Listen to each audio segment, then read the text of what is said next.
দেখেন এই যে একটা মুরগিকে নিয়ে আমি মাশাআল্লাহ কালারটা কতটা সুন্দর আসতেছে। একটা মুরগিকে আমি নিয়ে এরপরে ওকে ভালো করে ভিজিয়ে রেখে এরপরে মশলাগুলা আদা জিরা রসুন তাছাড়া অনেকগুলো পেঁয়াজ, কারণ শুধু মাংস রান্না করলে অনেকগুলো পেঁয়াজ দিতে হয়, তাহলে ঝোলগুলো একটু ঠকঠকে গাঢ় হয়। এই যে দেখেন এখনও কষানো হচ্ছে, এখনও কষানো অবস্থায় আছে। এই যে মুরগির রান্নাটা দেখছেন, আমি কিন্তু মুরগি রান্না করে সস দিয়ে, যে সসটা এই আমরা টমেটো সস খাই, সে সস দিয়ে মুরগি রান্না করি, তাহলে মুরগির যে ঝোলটা সেই ঝোলটা বেশি মাখা মাখা হয়, খেতে ভালো লাগে, দেখতেও ভালো লাগে। পেঁয়াজ রসুন হলুদ মরিচ যতটুকু দিবার দরকার সব কিছু দিয়ে এরপরে এই যে কাঁচামরিচ, অনেকগুলো কাঁচামরিচ দিয়ে দিছি। ক্যামেরা থেকে চোখে আরও বেশি লাল লাল ঝাল ঝাল করতেছে। আমি একটু স্পাইসি করব, যেহেতু আলাদা বোনা মুরগি, আমার মানে ফ্যামিলিতে সবাই এরকম মুরগি খেতে বেশি ভালোবাসে, সেজন্য আমি এরকমই করি। আবার ভাজি করে আবার ইয়েও করি, আপনার এই যে বিরিয়ানি পাকাই।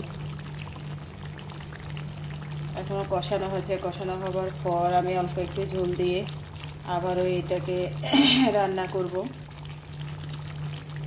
বাস্তবে দেখতে কিন্তু বেশি সুন্দর লাগতেছে, ক্যামেরাতে অতটা লাল লাল করতেছে না, কিন্তু একদম চকচক ঝকঝক করতেছে।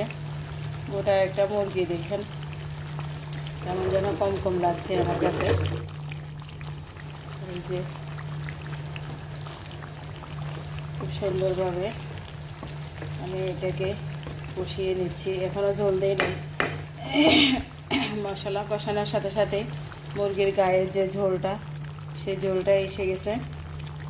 এই ঝোলটা যখন শুকিয়ে যাবে এরপরে আমি খুব সুন্দরভাবে এটাকে অল্প একটু পানি দিয়ে আরও ঝোল ঝোল করে মাখা মাখা করে এরপরে আমরা সবাই মিলে খাবো। আমাদের সাথেই থাকুন। যে মুরগিটা আমি মার্কেট থেকে যে মুরগিগুলো এনেছি, এখানে 10 প্যাকেট মুরগি, 10 প্যাকেটের 10টা মুরগি, এই মুরগিগুলো থেকে একটা এখন নিলাম, নিয়ে এইভাবে করলাম। যেভাবে করেন এইভাবে খেতে মজা লাগে। অনেকে বলে প্যাকেটের যে মুরগিগুলা, এই মুরগিগুলোর ভিতরে আপনার নাই, এই যে কি বলে, মুরগিগুলোর ভিতরে তেল চর্বি তেমন একটা নাই। আসলে কিন্তু এটা কষানোর সাথে সাথে এগুলা বেরিয়ে যায়, না কষালে তো বের হয় না। দেখেন এই যে বাস্তবে আরও বেশি সুন্দর, আমি সেটাই কম্পেয়ার করতেছি। আমি দেখতেছি অনেক বেশি সুন্দর, এখানে অত বেশি সুন্দর বানাচ্ছে না। ঠিক আছে, একটু মানে কষানো হয়ে যাক, এরপর আমরা আবার ফিরে আসবো। এই যে দেখেন মাশাআল্লাহ ঝোলটা এই যে একদম ডুবু ডুবু হয়ে গেছে, সব তেলগুলো উপরে উঠে এসেছে। এই যে দেখছেন, অতটা তেল দিই না, এরপরেও অতটা মাখা মাখা তেল। এই যে দেখছেন,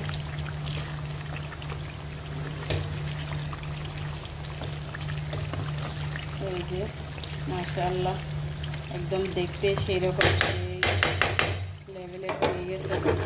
দেখতে কতটা সুন্দর লাগতেছে দেখেন, আমার কাছে বেশি সুন্দর লাগতেছে, কিন্তু ক্যামেরাতে কেমন একটা দেখাচ্ছে, এলো এলো দেখাচ্ছে।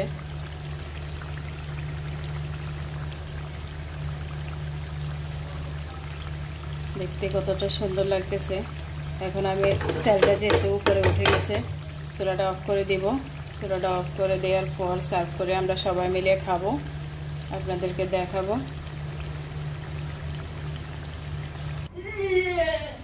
এই তো এখনো ধোঁয়া উঠছে দেখেন, মাশাআল্লাহ মাশাআল্লাহ বলতেই হবে, মাজায় ঘেরা। কার প্লেটে কি যাবে, কে কি খাবে বুঝতে পারতাছি না। এই যে দেখেন দেখতে কতটা সুন্দর লাগতেছে, দেখছেন।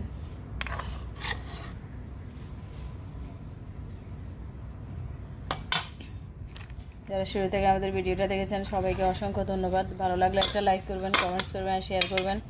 আমাদের ভিডিওটা পুরো দেখবেন, আমাদের চ্যানেলটা সাবস্ক্রাইব করবেন। আমাদের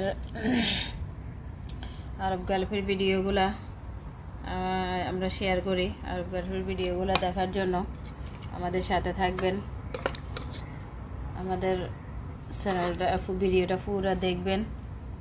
এই যে সবাই মজা মেরে খাবে।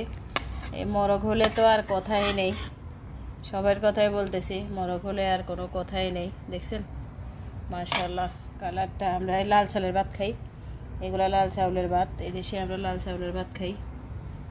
এই প্লেটগুলো আমি একটা ভিডিও বানানোর জন্য এই প্লেটগুলো আমি আনাইছি এখানে যে কোনো এক জায়গা থেকে ভিডিও বানানোর জন্য। আমার চ্যানেলে যারা আছেন তারা দেখবেন কেন আমি ভিডিও এটা এই প্লেট দিয়ে বানাইছি।